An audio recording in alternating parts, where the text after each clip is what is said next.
Sa ngalan ng Ama at ng Anak at ng Espiritu Santo, Amen. ang pagpapala ng ating Panginoong Heso Kristo, ang pag-ibig ng Diyos Ama, at ang pakikipagkaisa ng Espiritu Santo, naway sumainyong lahat. At sumayo rin. Ngayon po ay ika-15 linggo sa karaniwang panahon. Mga kapatid, aminin natin ang ating mga kasalanan upang tayo'y maging marapat sa pagdiriwang ng banal na paghahaing nagdudulot ng kapatawaran ng may kapal. Inaamin ko sa makapangyarihang Diyos At at sa inyo mga kapatid, na lubha akong nagkasala sa isip, sa salita at sa gawa, at sa aking pagkukulang. Kaya isinasamo ko sa mahal na Birheng Maria, sa lahat ng mga anghel at mga banal, at sa inyo mga kapatid, na ako'y panalangin sa Panginoong ating Diyos. Tawaan tayo ng makapangyarihang Diyos, patawarin tayo sa ating mga kasalanan, at patnubayan tayo sa buhay na walang hanggan. Amen.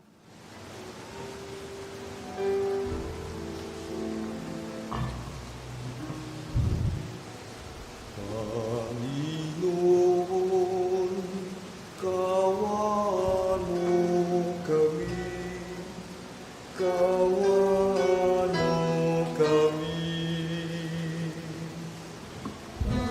Panginoon, kawan mo kami, kawan mo kami. Kristo, kawan mo kami, kawan mo kami. Kristo, kawan mo kami,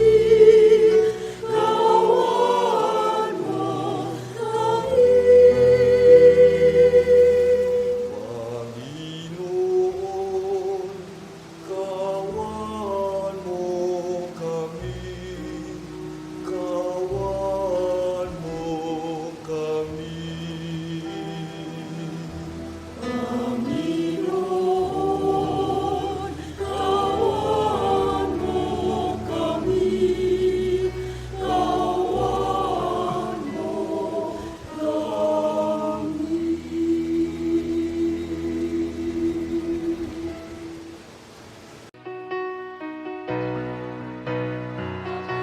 Sa Diyos ako'y dasal, at sa luma'y kapayapaan, sa mga taong pinulugtan niya. Pinupuri ka namin, inarangal ka namin, sinasamba ka namin, pinagbubutin ka namin, pinasasalamatan ka namin. Dahil sa dakila mo, aking kapulihan,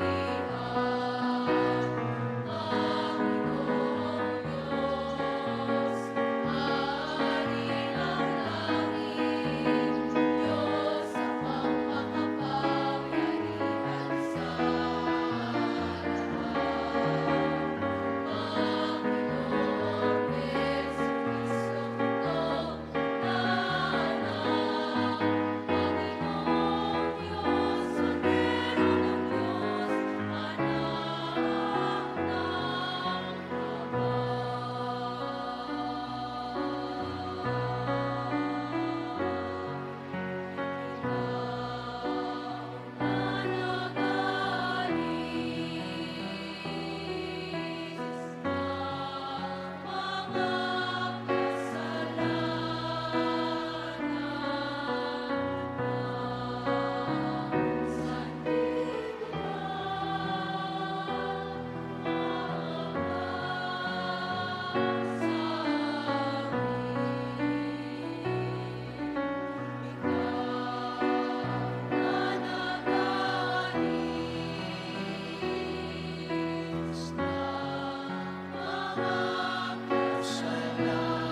Manalangin tayo.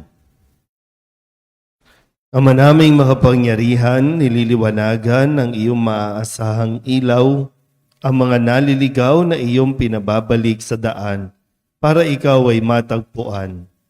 Ang mga kabilang sa nananalig sa iyong anak ay pagkalooban mong makapagwaksi sa tanang salungat sa ngalang Kristiyanong sa iyo'y tinanggap upang ito ay biglang talagang mapangatawan ng ganap sa pamamagitan ni Jesucristo kasama ng Espiritu Santo magpasawalang hanggan. Amen. Umupo ang lahat. Katulad ng ulan na nagdudulot ng ginhawa sa lupang tigang, ang salita ng Diyos ang siyang bumubuhay sa atin. Subalit katulad ng nasasaad sa talinhaga, kailangan nating ihanda ang lupang tatamnan ng salita ng Diyos. Pagbasa mula sa aklat ni Propeta Isaías. Ito ang sinasabi ng Panginoon. Ang ulan at niebe, paglagpak sa lupa'y di na nagbabalik. Aagos na ito sa balat ng lupa at nagiging pandilig. Kaya may pagkait butil na panghasik. Ganyan din ang aking mga salita. Magaganap ito ang lahat kong nasa. Ang salita ng Diyos. Salamat sa Diyos, ang ating pong salmong tugunan sa pamamagitan ng pag-awi. Nagbunga ng masagana, binhi sa mabuting lupa.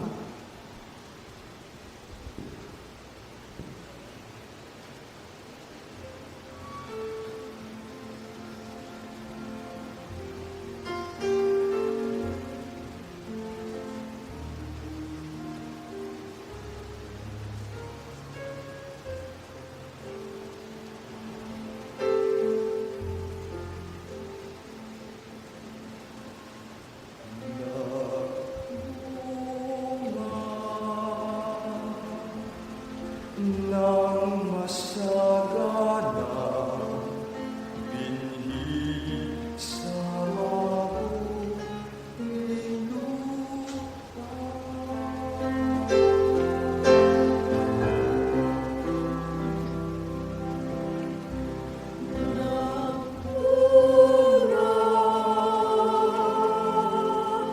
Nang masagana, binhi sa mabuting lupa. Umuulan sa lupain, ganito mo ginaninan. Umuunlad ang lupain, tumataba yung lupa. Patuloy na umagos ang bigay mong mga batis sa halamang nasa lupa. Ay ito ang dumidilig. Ganito ang ginawa mo na hindi mo ikinain.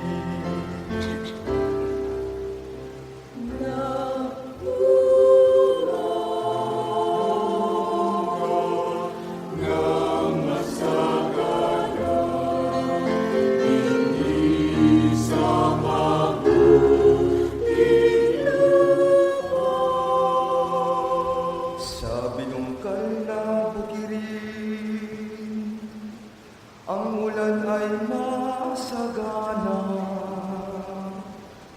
Ang bukirin ay matubig at palaging basang-basa.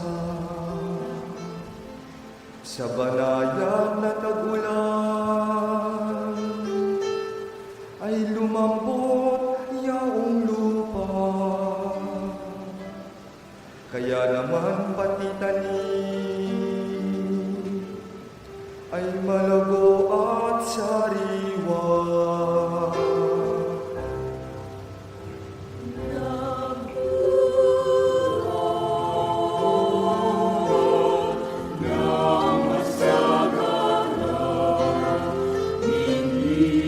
Sa mabuting lupa.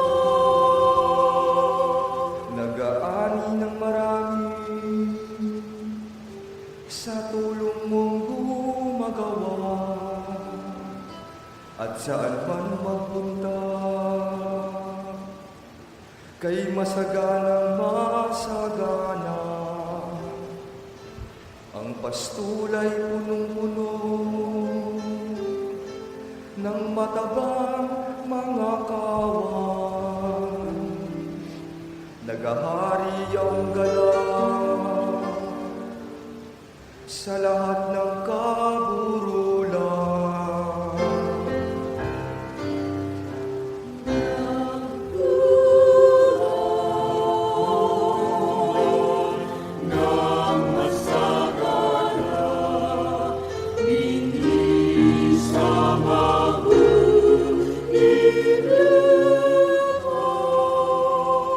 Gumagana yaong tupa sa gitna ng kaparangan at hitik na hitik man din ng trigo sa kapatagan. Ang lahat ay umawi, sa galang ay sumisigaw.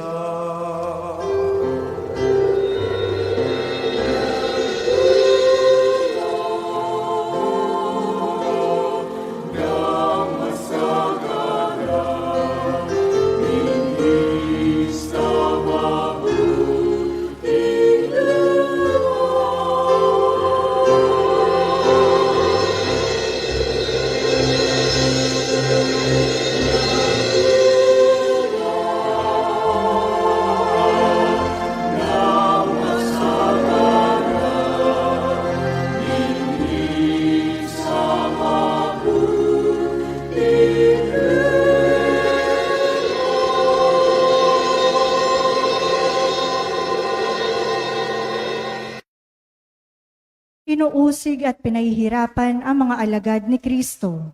Gayunpaman, ang muling pagkabuhay ni Kristo ay magdudulot sa kanila ng kaluwalhatian at ganap na katubusan.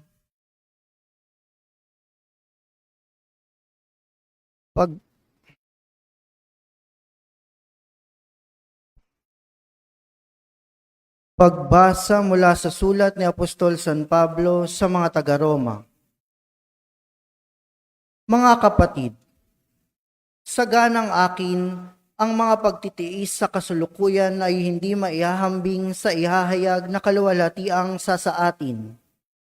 Nananabik ang sangnilikha na ihayag ng Diyos ang kanyang mga anak. Nabigo ang sangnilikha, hindi sa kagustuhan nito, kundi dahil sa ito ang niloob ng Diyos. Gayunman, may pag-asa pa, sapagkat ang sangnilikha ay palalayain sa pagkakaalipin nito sa kabulukan at makakahati sa maluwalhatiang kalagayan ng mga anak ng Diyos. Alam natin na hanggang ngayon, ang sangnilikha ay dumaraing sa paghihirap. Hindi lamang sila. Tayo mang tumanggap sa Espiritu bilang unang kaloob ng Diyos ay napapahimutok samantalang hinihintay natin ng pag-aampon sa atin ng Diyos, ang pagpapalaya sa ating mga katawan. Ang salita ng Diyos. Salamat sa Diyos. Tumayo ang lahat.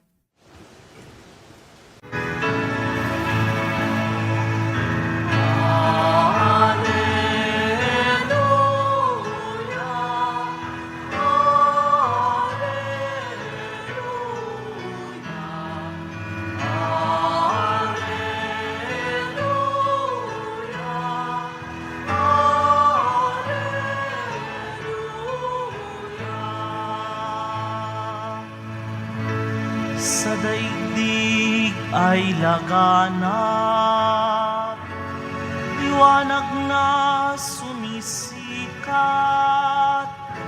salitang buhay ng lahat. Alleluia, Alleluia.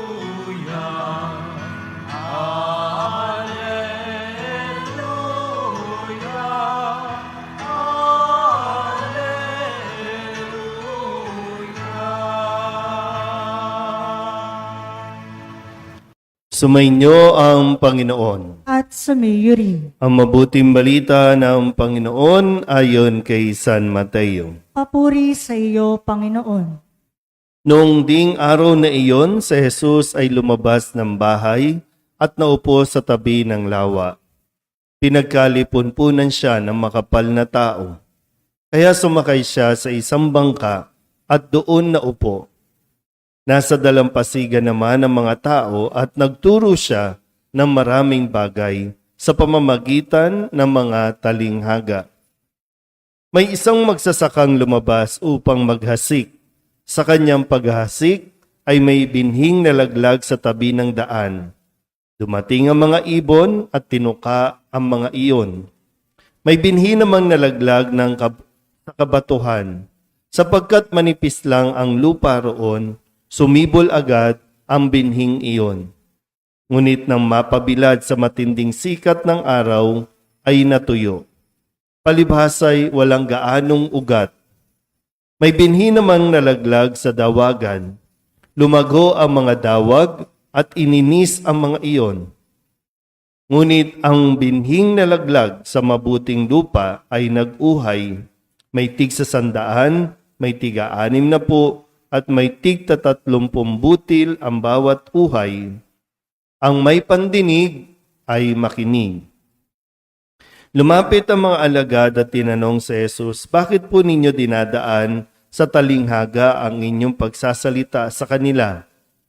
Sumagot siya, "Ipinagkaloob sa inyo na malaman ang mga lihim tungkol sa paghahari ng Diyos, ngunit hindi ito ipinagkaloob sa kanila.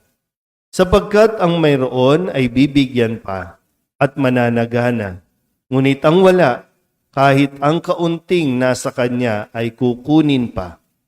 Nagsasalita ako sa kanila sa pamamagitan ng talinghaga, sapagkat tumitingin sila, ngunit hindi nakakakita, at nakikinig, ngunit hindi nakaririnig, ni nakauunawa. Natutupad nga sa kanila ang hula ni Isaías na nagsasabi, "Makinig man kayo ng makinig, hindi kayo makauunawa. At tumingin man kayo ng tumingin, hindi kayo makakakita. Sapagkat naging mapurol ang isip ng mga taong ito. Mahirap makinig ang kanilang mga tainga at ipinikit nila ang kanilang mga mata. Kung di gayon, di sinsanay nakakita ang kanilang mga mata, nakarinig ang kanilang mga tainga, nakaunawa ang kanilang mga isip, at nagbalik loob sa akin, at pinagaling ko sila, sabi ng Panginoon. Mapalad kayo sapagkat nakakakita ang inyong mga mata at nakaririnig ang inyong mga tainga. Sinasabi ko sa inyo, maraming propeta at matutuwid na tao ang nagnanasang makakita sa inyong nakikita, ngunit hindi ito nakita, at makarinig sa inyong naririnig, ngunit hindi ito napakinggan. Pakinggan nga ninyo ang kahulugan ng talinghaga tungkol sa manghahasik. Ang mga nakikinig ng salita tungkol sa paghahari ng Diyos, ngunit hindi nakauunawa nito, ay katulad ng mga binhing nahasik sa tabi ng daan. Dumarating ang masama at inaagaw ang nahasik sa kanilang puso. Inilalarawan ng binhing nahasik sa kabatuhan ang nakikinig ng salita at masayang tumatanggap nito kaagad. Ngunit hindi ito tumitimo sa puso nila, kaya't hindi sila nananatili. Pagdating ng mga kapigatian o pag-uusig dahil sa salita, agad silang nanlalamig. Inilalarawan naman ng nahasik sa dawagan ang nakikinig ng salita, ngunit naging abala sa mga bagay ukol sa mundong ito at naging maibigin sa mga kayamanan. Ano pat ang salita'y nawalan na ng puwang sa kanilang puso, kaya't hindi makapamunga. At inilarawan ng nahasik sa matabang lupa ang mga nakikinig ng salita at nakauunawa nito. Sila'y namumunga, may tig 100, may tiga 60, at may tig 30. Ang mabuting balita ng Panginoon. Pinupuri ka namin, Panginoong Heso Kristo. Sa unang pagbasa, ginamit ni Propeta Isaías na ilarawan ang ginagawa ng salita. Sabi po dito, ang ulan at niebe, paglagpak sa lupa, di na nagbabalik. Aagos na ito sa balat ng lupa at magiging pandilig. Lahat ng madiligan namumunga. Ganyan ang salita ng Panginoon.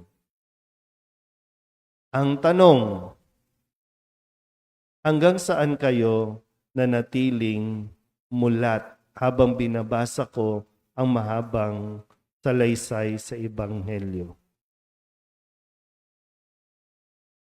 Hanggang saan? O kadalasan po, pag nandiyan ka, sumainyo ang Panginoon, ang mabuting balita ng Panginoon, pag-sign of the cross, pag-antanda ng cross, yun na. Tapos magigising na lang ulit yung ulirat, ang mabuting balita ng Panginoon. Yan ang nagiging karanasan natin. Pero yung biyaya ng Diyos, hindi yan napigilan, dumalo yan. Minsan naisip ko, anong pinagkaiba ng mga nagsimba dun sa mga natutulog pa maghapon sa bahay? Anong pinagkaiba natin? Nagsimba naman, di ba? Pero bakit minsan umuwi tayo na parang wala tayong natanggap na biyaya? Umuwi tayo na parang wala tayong natutunan.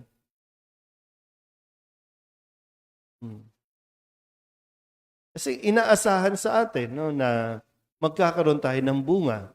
Lahat tayo ay nabahaginan. Iisa lang ang narinig nating salaysay. Iisa lang ang mabuting balita na ipinahayag sa atin maging dito o maging sa online. Iisa lang yan. Iisang biyaya. Pero bakit nagkakaiba-iba ang atin pong paglago? Naiiba din minsan, yung atin pong mga pag-uugali, isa lang naman ang mabuting balita. Yan. So, walang problema sa biyaya ng Diyos. Kung titingnan nga natin, ginamit na Jesus sa talinghaga, ito, malinaw na, tumamit ng talinghaga, ipinaliwanag niya, pero sadyang tayo po ang medyo nagkakaproblema sa pangunawa. Anong sinasabi natin kapag may problema sa pangunawa?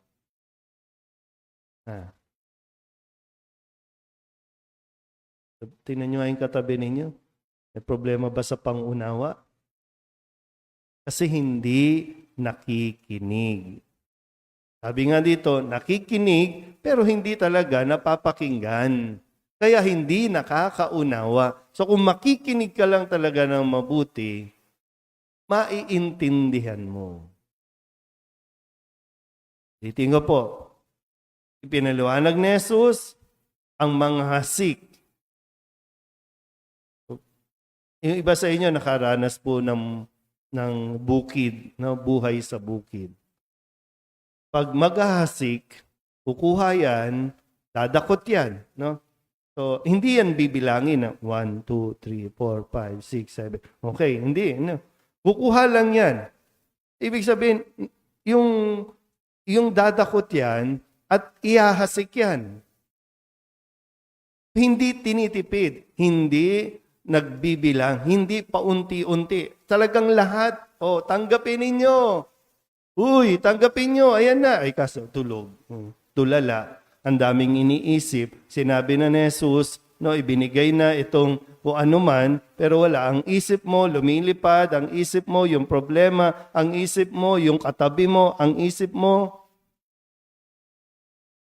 Kaya tuloy, dumaan ng grasya, dumaan ng biyaya. Walang nangyari. Diba? Mga hasig, sige, saboy. Kaya nga lahat. Ngayon, saan tayo nagkakaiba? Tayo bilang mga receiver, tagatanggap, na sana maging mabuting lupa, pero merong uri ng nahulog sa daan, nahulog sa batuhan, nahulog sa dawagan, na may nahulog sa mabuting lupa. So nasaan tayo? Kailangan natin ma-identify. Kasi yung disposition natin, doon tayo nagkakatalo-talo. Yung disposisyon ng tumatanggap ng salita ng Diyos. Ibabalik ko ulit, anong pinagkaiba ng mga nagsimba sa mga hindi nagsimba kung pagdating ng problema, pareho ang pagharap. Sabi sa ikalawang pagbasa, mayroong kapighatian. Mayroong mga problema. Pero kung ang nakinig at tumanggap ng salita ng Diyos, ang problemang ito ay hindi lang basta problema kasi lahat ng problemang ibinibigay sa tao, ibinibigay yan hindi para magpahirap, ibinibigay yan para matuto tayo kung paano magdesisyon, paano mag-isip, paano mas maging mature and responsible. Paano tayo masasanay na magkaroon ng sabihin natin yung critical thinking? Kaya lahat, sinabuyan mo naman ng biyaya yan, nakatanggap naman ng salita ng Diyos yun. Pero anong nangyayari sa atin? Ama naming sumasalangit. Ano nangyayari sa atin? Bibidyohan mo pa. Makiki-party-party ka pa habang ama naming Pero Katoliko yan. Ano nangyayari sa atin? Kahit tayo mismo, paano tayo nagre-react? Paano din natin tinutulungan? Paano? Diyan gagamitin yung biyaya, yung mga salita ng Diyos. Kasi kumpleto Ang salita ng Diyos ay biyaya na ibinibigay para sa ating lahat. Kaya kailangan natin manatiling alerto. And dito yan, sa loob natin. No? Ano ang disposition natin kapag ipinapahayag na ang salita ng Diyos? Kahit yung mga nasa abroad, ito sana yung magamit natin lagi para mas maging matatag tayo. Kung paanong ang pagbuhos ng ulan, hindi mo mapipigilan yan. Pero dahil nasa iyo din, ang salita ng Diyos, nalalaman mo kung ano ang gagawin. Ang problema, hindi rin yan maiiwasan. Problemang gawa mo, problemang dulot ng ibang tao. Pero dahil mayroon kang biyaya ng salita ng Diyos, nalalaman mo kung paano maging matatag at harapin ang mga pagsubok na dumarating sa bawat isa sa atin. Sana po sa paglago natin, sa patuloy natin pagbibilang ng bawat taon ng biyaya ng Diyos sa parokyang ito ng Birhen ng Soledad, nawa ay lumalago tayo at hindi lang basta lumalago, namumunga tayo dapat. Kung may bunga, kasi pwedeng ang puno malago, pero walang bunga. Maganda lang sa panlabas, pero pag hinanapan ng bunga, walang bunga. Ang gusto ni Jesus, hindi lang mahulog sa atin ang binhi o ang biyaya, kundi inaasahan.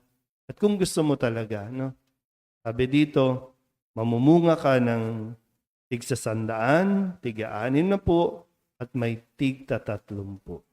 Higit-higit pa. Hindi lang isa. Kung paanong hindi tinipid ng Diyos ang biyaya niya, ganun din nawa ang maging bunga natin. Amen. Magsitayo ang lahat. Ipahayag natin ang ating pananampalataya. Sumasampalataya ako Sa Diyos amang makapangyarihan sa lahat, ng may gawa ng langit at lupa.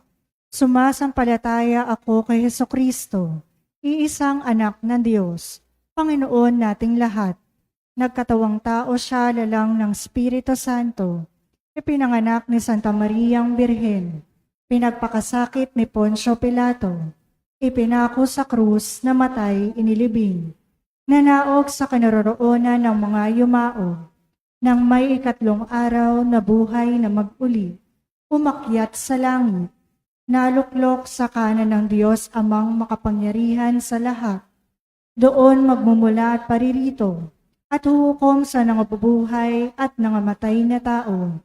Sumasampalataya naman ako sa Diyos Espiritu Santo, sa banal na simbahang Katolika, sa kasamahan ng mga banal, sa kapatawaran ng mga kasalanan, sa pagkabuhay ng muli ng nangamatay na tao, at sa buhay na walang hanggan.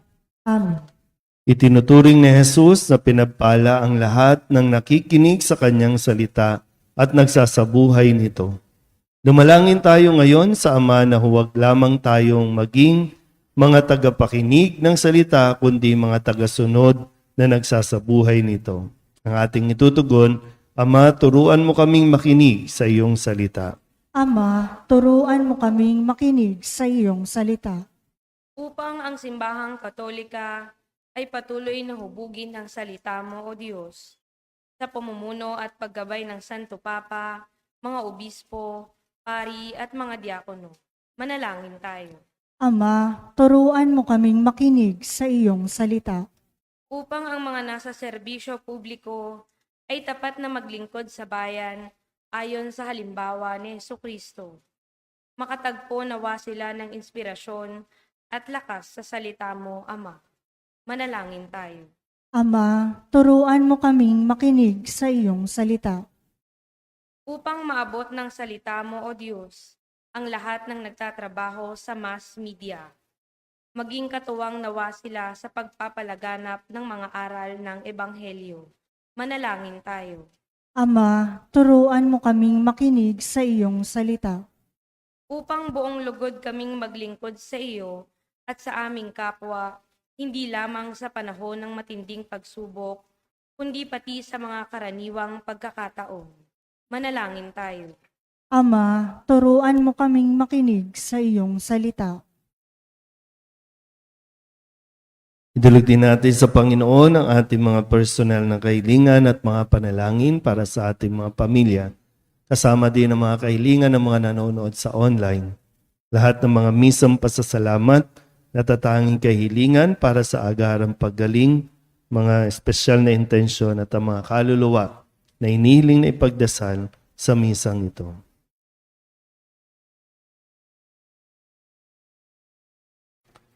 Ang lahat ng ito inihiling namin sa ngalan ni Kristong aming Panginoon. Amen. Umupo ang lahat.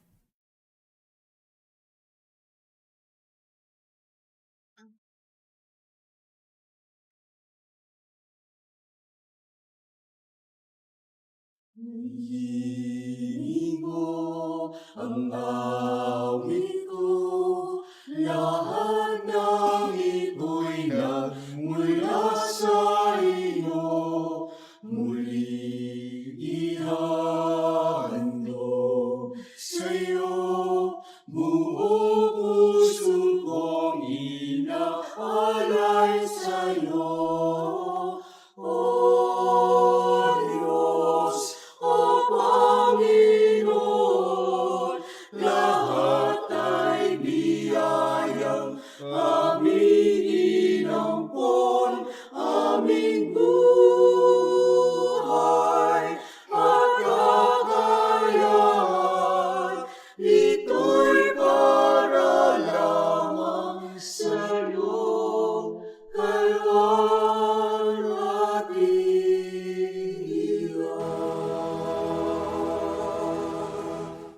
Manalangin kayo mga kapatid upang paghahain natin ay kalugdan ng Diyos amang makapangyarihan. Tanggapin nawa ng Panginoon itong paghahain sa iyong mga kamay, sa kapurihan niya at karangalan sa ating kapakinabangan at sa buong sambayanan niyang banal.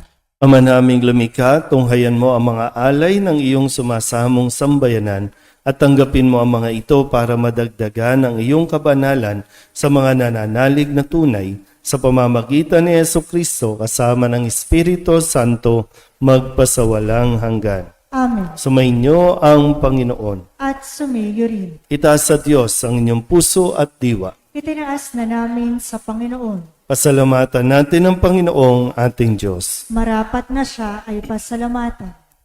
Ama naming makapangyarihan, tunay ngang marapat na ikaw ay aming pasalamatan. Nasa iyo ang aming buhay, pagkilos at pag-iral. Sa pamumuhay namin araw-araw, tinatamasa namin ang iyong pagmamahal.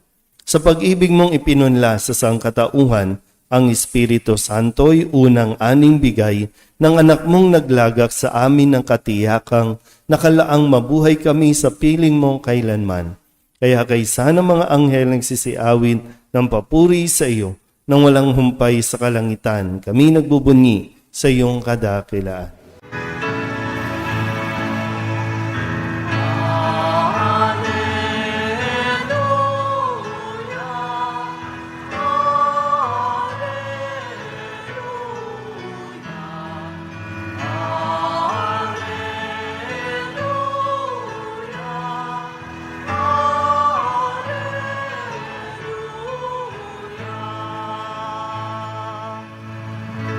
Sa daigdig ay laganap, liwanag na sumisikat,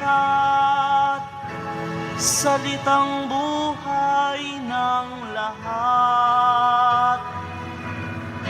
Alleluia, Alleluia.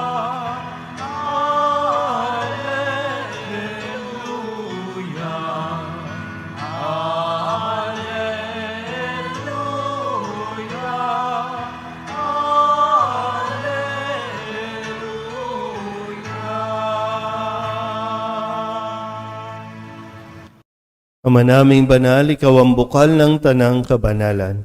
Kaya't sa pamamagitan ng iyong Espiritu, gawin mong banal ang kaloob na ito upang para sa aming maging katawan at dugo ng aming Panginoong Hesukristo. Bago niya pinagtiis ang kusang loob na maging handog, hinawakan niya ang tinapay, pinasalamatan kaniya, pinaghati-hati niya iyon, iniabot sa kanyang mga alagad at sinabi, "Tanggapin ninyong lahat ito at kanin, ito ang aking katawan na ihahandog para sa inyo."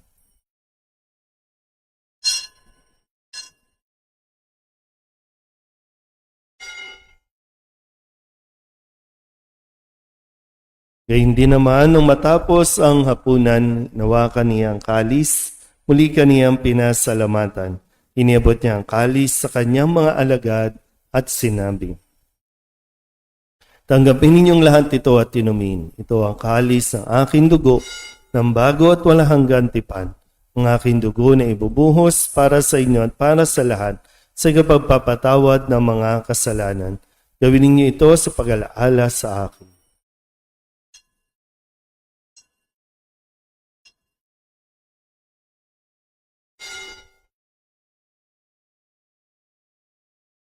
Ipagbunyi natin ang misteryo ng pananampalataya.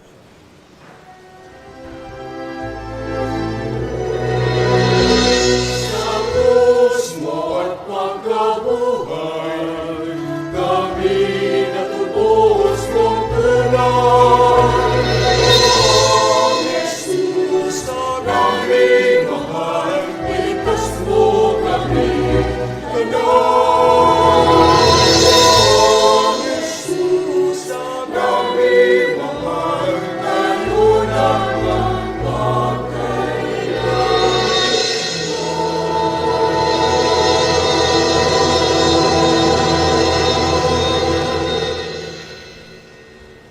Ama, ginagawa namin ngayon ang pag-alaala sa pagkamatay at muling pagkabuhay ng iyong anak, kaya tiniaalay namin sa iyo ang tinapay na nagbibigay buhay at ang kalis na nagkakaloob ng kaligtasan.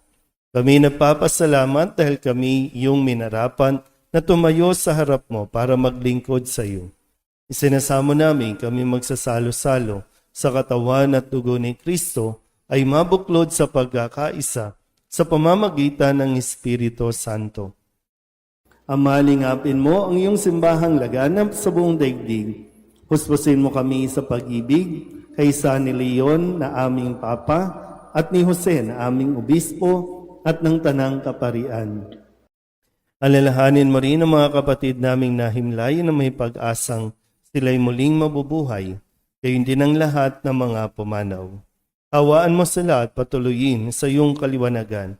Hawaan mo at pagindapating kaming lahat na makasalo sa iyong buhay na walang wakas. Kaysa ng mahal na Birhen Maria na ina ng Diyos, ng kabiyak ng puso niyang sa San Jose, kaysa ng mga apostol at ng lahat ng mga banal na namuhay dito sa daigdig ng kalugod-lugod sa iyo.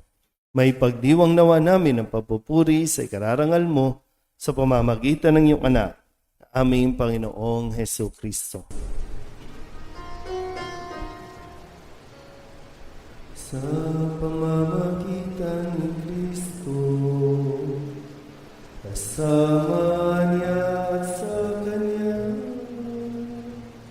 ang lahat ng parangal at papuri ay sa iyo, Diyos Ama, makapangyarihan, kasama ng Espiritu Santo, magpasawalang hanggan.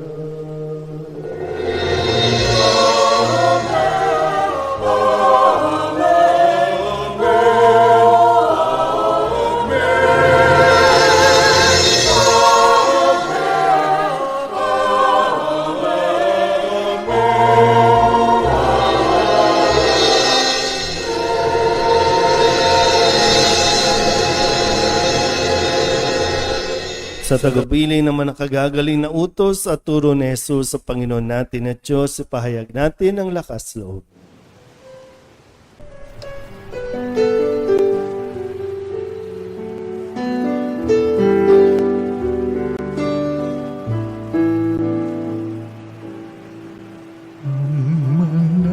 namin sumasalangit ka, sambahin ang ngalan mo, mapasamin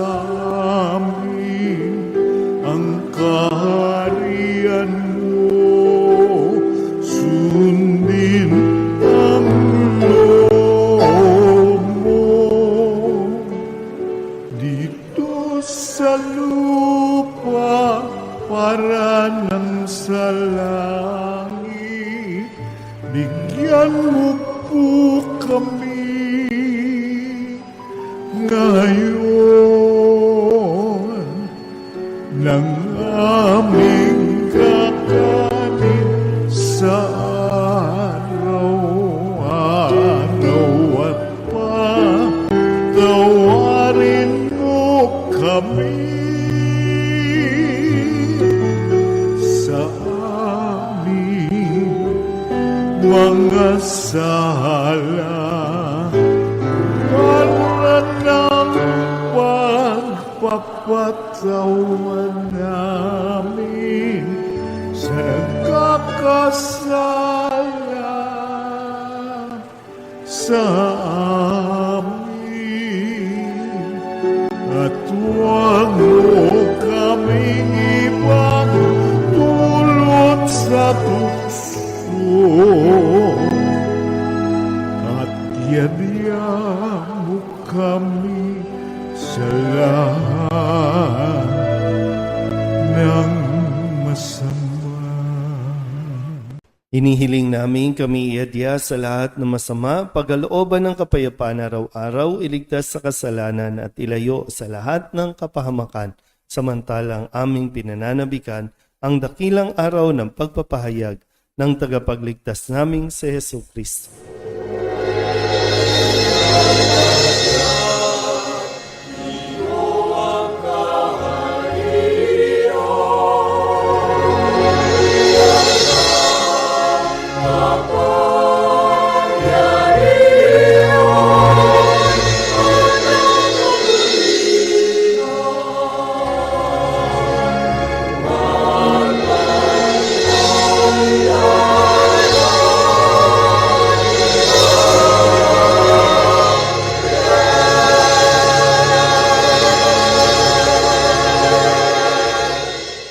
Panginoong Heso Kristo, sinabi mo sa iyong mga apostol, kapayapaan ang iniiwan ko sa inyo, aking kapayapaan ang binibigay ko sa inyo. Tunghayan mo ang aming pananampalataya at huwag ang aming mga pagkakasala. Pagkalooban mo kami ng kapayapaan at pagkakaisa ayon sa iyong kalooban, kasama ng Espiritu Santo, magpasawalang hanggan. Amen. Ang kapayapaan ng Panginoon ay laging sumainyo. At sumayo rin. Mabigayan po tayo ng kapayapaan sa isa't isa.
Ito ang kordero ng Diyos.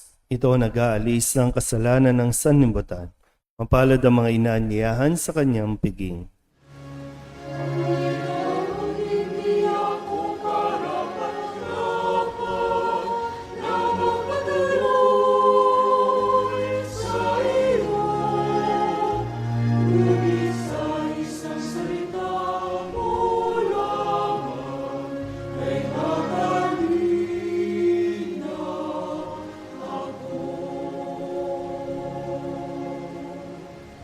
Katawan ni Kristo, Amen.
Manalangin tayo.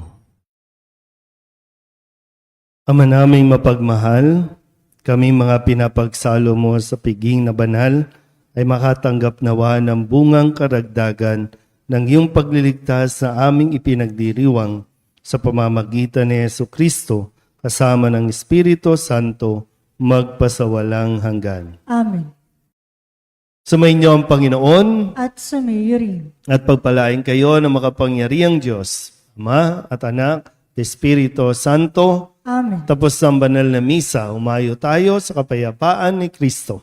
Salamat sa Diyos. Magandang umaga po. Magandang umaga po.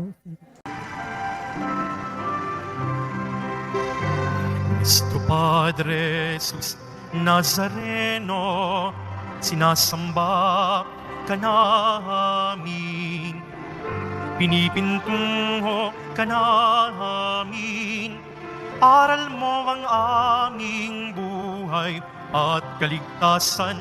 Nuestro Padre Jesus Nazareno, iligtas mo kami sa kasalanan. Ang krus mong kinamatayan ay sagisag ng aming kaligtasan. Nuestro Padre Jesus Nazareno, dinarangal ka na amin. Nuestro Padre Jesus Nazareno, nilulwalhati ka namin.